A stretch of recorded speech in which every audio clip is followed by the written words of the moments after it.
आओ पर बलिया बिचवा में गंगा माया एह पर छपरा ओह पर बलिया बिचवा में गंगा माई तू जवान होई गइलू कहवा लइका खो जाई तू जवान होई गइलू कहवा लइका खो जाई एह पर छपरा ओह पर बलिया बिचवा में गंगा माई एह पर छपरा ओह पर बलिया बिचवा में गंगा माई। अरे भाई हमारा डांस करो से झगड़ा मत करिए तो भाई झगड़ा नहीं करने का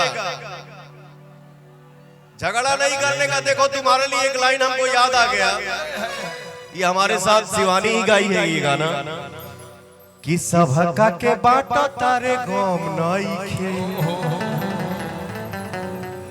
मोर पिस्तौल में कदम नइखे। हाँ हेलो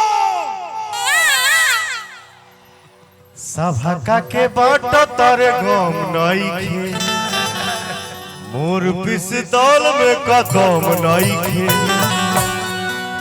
लार चुआइबो पीछे पीछे आइबो तोहरो के चुमो न दे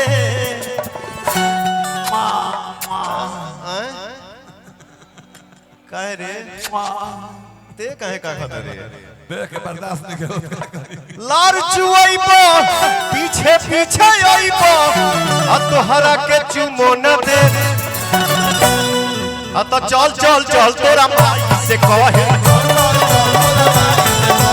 चल चल चल तोरा माई से कहे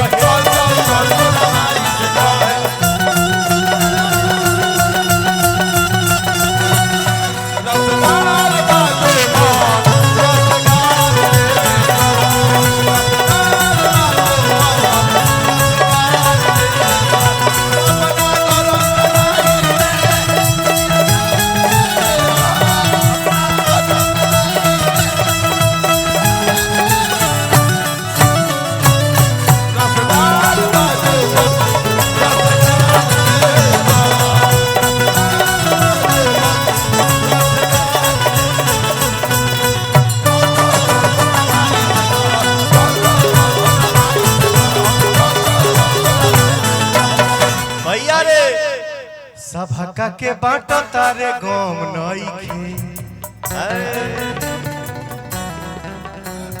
मोर पिस्तौल में कदम नइखे। लार चुआइबो पीछे पीछे आइबो तोहरा के चुमो न दे।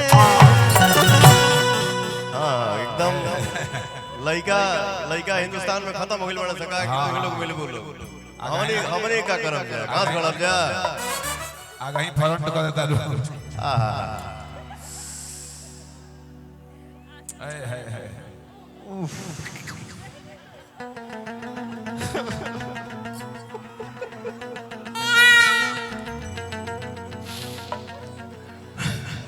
लार चुआइबो पीछे पीछे आइबो तोहरो के चुमो न तो चल चल चल तोरा माई से कहे चल चल चल तोरा माई से कहे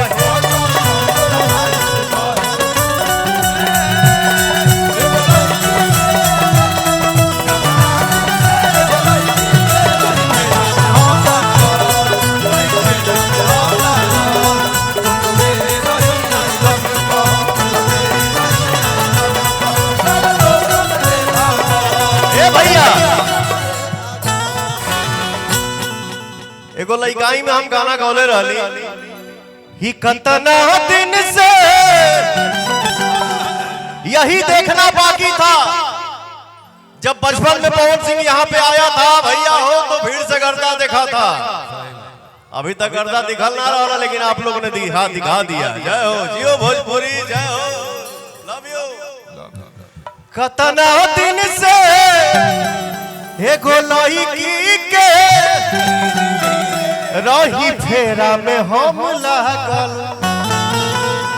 मैंने कल या परसों एक धनबाद में इवेंट किया, एक बचपन का गाना याद आ गया, जो मेरे दोस्त हैं, परम मित्र हैं, हमारे भाई हैं, बक्सर जिला के ही राइटर हैं शशि बावला जी, उनका लिखा हुआ ये गाना है जो बहुत पहले गाया था। मैंने सुना कि शायद वो ट्रेंड कर रहा है रील पे,